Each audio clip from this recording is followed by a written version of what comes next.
السلام علیکم۔ آج کی ویڈیو ہے جمعہ کی شروعات کب ہوئی اور اس لفظ کا مطلب کیا ہے۔ آج ہم لوگ جمعہ کے دن کو ایک خاص دن کے روپ میں مناتے ہیں اور اس دن ظاہر سی بات ہے ہفتے کی عید ہے، لیکن اس کی شروعات کب ہوئی؟ کیا اس کی شروعات اسلام یعنی نبی پاک صلی اللہ علیہ وسلم کی آمد سے پہلے ہو چکی ہے؟ آج کی ویڈیو میں یہی سب بتایا جا رہا ہے، تو چلیے ویڈیو شروع کرتے ہیں۔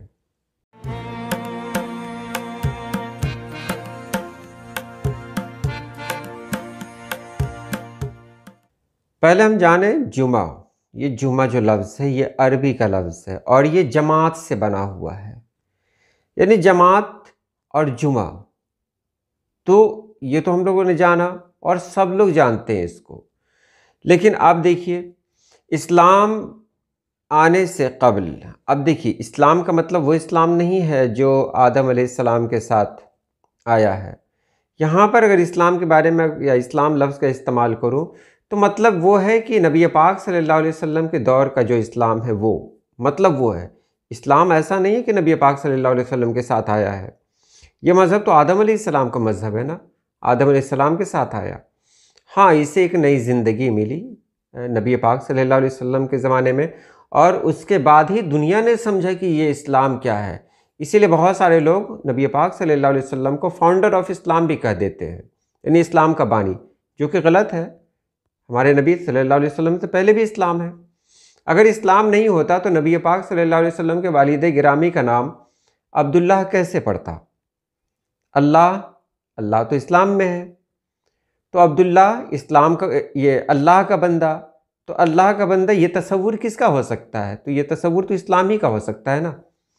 تو اسلام پہلے سے ہے، نبی پاک صلی اللہ علیہ وسلم کے دور کے بعد اسلام کو ایک نئی پہچان ملی ہے، ایک شہرت ملی ہے، اسلام کا ایک مقام بلند ہوا۔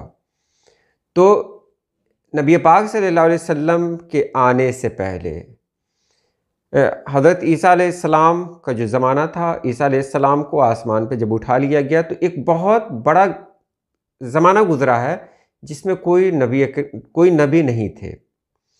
تو اس دور میں یعنی پوری دنیا نبی سے خالی تھی، ایک دور ایسا بھی گزرا ہے۔ لیکن اس دور میں بھی کیا تھا، کچھ ایسے لوگ تھے جو لوگ مانتے تھے، یعنی عیسائی مذہب کے ماننے والے تھے، تو وہ لوگ اپنے طریقے سے، یعنی جو بھی نصارہ ہیں، وہ لوگ اپنے طریقے سے ایک خاص دن، ایک خاص طرح کی تقریب منعقد کرتے تھے۔ خاص دن کو یاد رکھیے گا۔ تو یہ شروعات مطلب یہاں سے اسلام سے نہیں ہوئی ہے، یعنی یہود و نصارہ نے اس کی شروعات کی کہ انہوں نے کوئی خاص دن کو اپنا دن بنایا اور اس دن خاص طور پر انہوں نے عبادت کی۔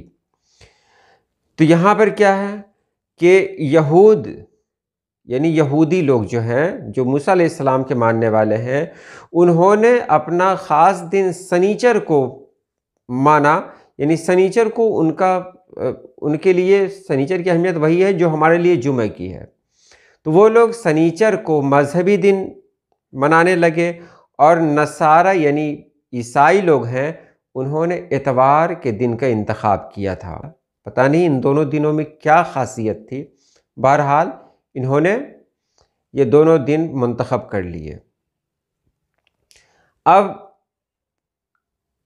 اس دن یہ کیا کرتے تھے، کچھ خاص عبادت کیا کرتے تھے، یعنی اور دن تو یہ لوگ عبادت کرتے ہی تھے، لیکن اس دن یہ کچھ خاص عبادت کیا کرتے تھے، اور اس دن یہ لوگوں کی بھیڑ وہاں جمع ہوتی تھی، تو وہاں جو کوئی عالم ہوتے تھے وہ اس جماعت سے خطاب کرتے تھے، ان کو بہت کچھ سمجھایا جاتا تھا، بہت کچھ مطلب دینی دنیاوی دونوں طریقے سے ان کو باخبر کیا جاتا تھا۔ ہاں، اب جو خاص بات ہے وہ یہ ہے کہ نبی پاک صلی اللہ علیہ وسلم کی ایک جد اعلیٰ، یعنی دادا پردادا، ہماری زبان میں تو وہی ہے، ایک جد اعلیٰ کعب بن لوی عرب میں پہلے شخص ہیں جنہوں نے یہود و نصارہ کے ہفتہ اور اتوار کی طرح سنیچر سے پہلے والا جو دن ہے، اس دن کو یوم العروبہ کے نام سے معروف کیا، لوگوں کے درمیان متعارف کروایا۔ یعنی سنیچر سے پہلے کا دن، جمعہ کا دن۔ وہ کون تھے؟ کعب بن لوی۔ کعب بن لوی جو ہمارے نبی اکرم صلی اللہ علیہ وسلم کے دادا پردادا تھے، انہوں نے کیا کیا کہ ایک خاص دن منعقد کیا، مطلب منتخب کیا، جس دن وہ اپنے طریقے سے عبادت کر سکیں۔ اب دیکھیے اس دن کیا ہوتا تھا، میں پورا پڑھ کے سنا دے رہا ہوں کہ اس دن وہ لوگوں کو جمع کرتے اور حمد و ثنائے خداوندی اور مواعظ و نصائح پر مشتمل خطبہ دیا کرتے، جس میں صلہ رحم کی خصوصی ترغیب ہوتی تھی، اور صحف ابراہیمیہ اور تورات و انجیل کی مشہور و معروف تعلیمات و بشارات سے حاصل شدہ علم کے مطابق یہ پیش گوئی اور نصیحت کرتے تھے کہ میری اولاد میں ایک نبی ہونے والا ہے، اگر تم لوگ اس کا زمانہ پاؤ تو ضرور ان کی اتباع کرنا۔ یہ کون کہتے تھے؟ نبی پاک صلی اللہ علیہ وسلم کے جد امجد کعب بن لوی، جنہوں نے اس دن کی شروعات کی تھی کہ اس دن کو انہوں نے کس نام سے جانا تھا؟ میں نے پہلے کہہ دیا، یوم العروبہ اس دن کہتے تھے۔ تو اس دن بہت سارے لوگ جمع ہوتے تھے، اور جمع ہونے کے بعد یہ ان سے مطلب جس طرح خطاب ہوتا ہے، تقریر ہوتی ہے نا، یہ تقریر کیا کرتے تھے، اور اس تقریر میں وہ توریت اور انجیل کی باتیں کیا کرتے تھے، ان کتابوں کا حوالہ پیش کیا کرتے تھے، کیونکہ اس وقت قرآن پاک تو نازل نہیں ہوا تھا۔ اب یہ ہے کہ جب نبی پاک صلی اللہ علیہ وسلم کا زمانہ آیا تو اس وقت یہ طے ہوا کہ اب جس طرح یہود و نصارہ کا کوئی خاص دن مقرر ہے کہ اس دن وہ اپنی خاص عبادت کرتے ہیں، خاص طریقے سے لوگوں کو جمع کرتے ہیں، جو کچھ کہنا ہے وہ کہتے ہیں، تو مسلمانوں کے لیے کون سا دن مقرر ہو؟ تو نبی پاک صلی اللہ علیہ وسلم نے وہی دن مقرر کیا جو ان کے جد امجد نے مقرر کیا تھا۔ نبی پاک صلی اللہ علیہ وسلم کے دور میں تو جمعہ ہی تھا، لیکن ان سے پہلے، نبی پاک صلی اللہ علیہ وسلم سے پہلے، اب اس دن کو کیا کہا جاتا تھا؟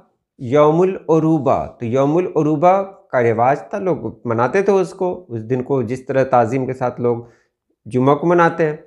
بہرحال یوم العروبہ کہا گیا، وہاں تعداد دھیرے دھیرے بڑھنے لگی، ایک جماعت تھی، ایک جماعت آتی، تو دھیرے دھیرے مطلب یوم العروبہ نام ہٹ گیا، اور ہٹنے کے بعد وہاں پہ کیا نام آ گیا؟ وہاں جمعہ نام آ گیا، یعنی وہ جہاں جماعت ہو، بھیڑ ہو، الگ الگ قسم کے لوگ وہاں جمع ہو، تو اس سے جماعت مطلب جماعت سے جمعہ کا لفظ بنا، اور وہیں سے یہ جمعہ مشہور ہو گیا۔ لیکن نبی پاک صلی اللہ علیہ وسلم نے جب اسی جمعہ کو منتخب کیا خاص عبادت کے لیے، یعنی ہفتے کا سب سے بہتر دن بنا لیا اور بتا دیا کہ سب سے بہتر دن یہی جمعہ ہے، تو اس کے بعد تو جمعہ کی جو قدر ہے وہ ہمارے سامنے ہے۔ تو یہ رہی بات یوم الجمعہ کی، یعنی لوگوں کو جمع کرنے والا دن۔ تو امید آپ نے سمجھ لیا ہوگا۔ آج کے لیے اتنا ہی۔ اللہ پاک آپ سبھی لوگوں کو خوش رکھے، آباد رکھے۔ اللہ حافظ۔